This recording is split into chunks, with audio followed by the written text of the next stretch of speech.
Courir vite, c'est l'un des meilleurs symboles d'un corps athlétique et aujourd'hui, je vais vous montrer 6 exercices puissants pour courir plus vite que jamais, que vous vouliez améliorer vos perfs sportives ou simplement avoir un corps aussi fonctionnel qu'esthétique. Appliquez-les et vous verrez la différence. Je vous donnerai des protocoles précis à suivre et je me baserai sur la littérature scientifique actuelle. Avant ça, mini intro, moi c'est Clément, je suis un préparateur physique diplômé et je vous aide à construire un corps qui est fort, souple et qui bouge vraiment bien. Si vous voulez courir plus vite, il ne suffit pas de faire plus de footing ou de répéter des sprints au hasard, il faut d'abord comprendre quels muscles et quels mouvements vous ralentissent pour que vous puissiez ensuite les renforcer intelligemment. Alors premièrement, vous devez travailler vos fléchisseurs des hanches, notamment le psoas, soit les muscles qui ramènent la cuisse vers l'avant. Et c'est particulièrement important car en fait la plupart des gens vont seulement faire des squats et des fentes, ce qui est bien parce que ça renforce vos fessiers et vos cuisses qui vous permet de pousser plus sur le sol, donc c'est très bien. Mais pour courir vite, il faut aussi être capable de ramener la cuisse explosivement vers l'avant à chaque pas, parce que plus vous allez être rapide à ce niveau-là, plus vous pourrez logiquement enchaîner vos pas rapidement. Et c'est ce qu'on voit aussi dans la littérature où des chercheurs de l'université de Floride, Dean et Hall en 2005, ont montré qu'après 8 semaines d'entraînement de flexion de hanche, ce qui n'est vraiment pas beaucoup en termes de temps, les participants ont augmenté leur force de 12% et ont amélioré leur sprint sur 40 yards, ce qui fait grosso modo 36,5 mètres, de près de 4%, donc ce qui est pas mal en si peu de temps.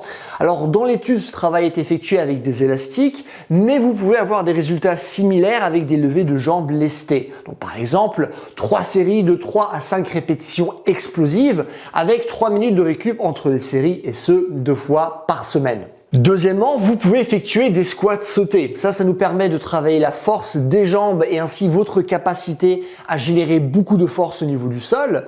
Ce qui est important car de par la 3e loi de Newton où la force exercée sur un objet vous sera renvoyée mais dans le sens opposé. Donc plus vous poussez le sol, plus le sol vous enverra loin et rapidement. Donc en fait, chaque foulée sera plus grande et plus rapide.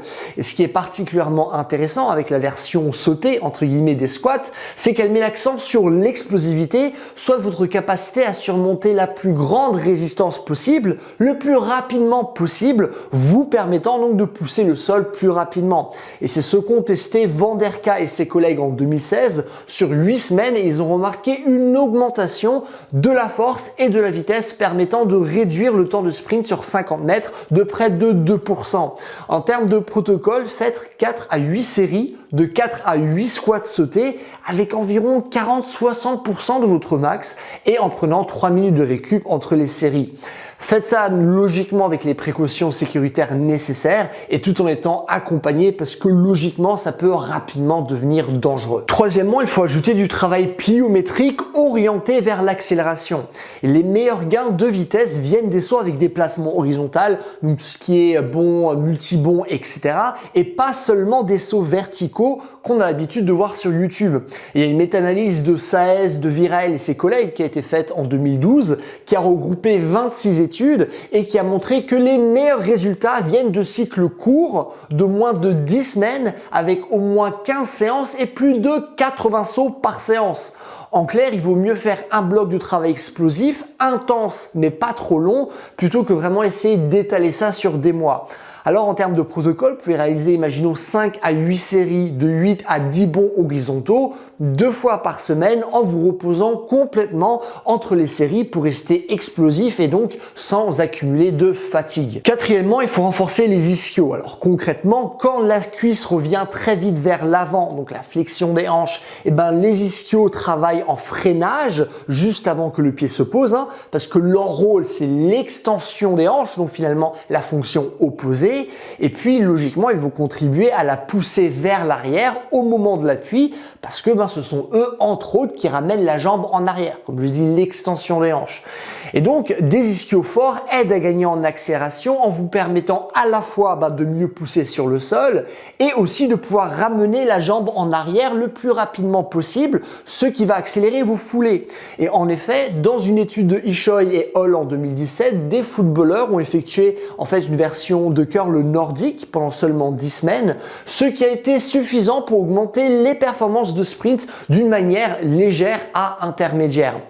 Et c'est pour ça que moi, ce que je conseille toujours, c'est d'effectuer du travail d'isolation spécifique des ischios, alors que ce soit, imaginons, à travers le curl nordique, comme l'étude que dont je vous ai parlé, mais aussi en fait toutes les variations classiques que vous pouvez faire à la salle, et ce 2 fois par semaine. D'abord avec des protocoles classiques de muscu, donc par exemple 3 fois 12 répétitions à grosso modo 70%, et après avec des protocoles de force maximale comme le 3x5 à grosso modo 80-85% de votre max. Cinquièmement, effectuer du travail de survitesse. Alors en fait, la survitesse, c'est quand vous sprintez en descente et ou en vous faisant tirer en fait par un élastique, vous permettant de courir à une vitesse qui est plus grande que celle que votre corps pourrait générer dans des conditions normales.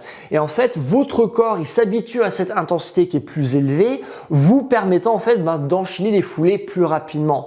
Et de souvenir, il y a une étude de Cook qui montrait que ce genre de protocole augmentait les performances de sprint sur une courte distance, mais de manière générale, en fait, ce sont des techniques qui sont beaucoup utilisées en athlétisme. Alors, c'est pas quelque chose que je conseille à des sportifs normaux, entre guillemets, c'est-à-dire qui n'ont pas besoin de se spécialiser en sprint, parce qu'en fait, le travail classique de force, d'explosivité et ou de pliométrie est suffisant, mais si vous voulez tout de même tester, ce peut faire simplement quelques séries de survitesse avec des distances qui vont être courtes et des récupérations complètes.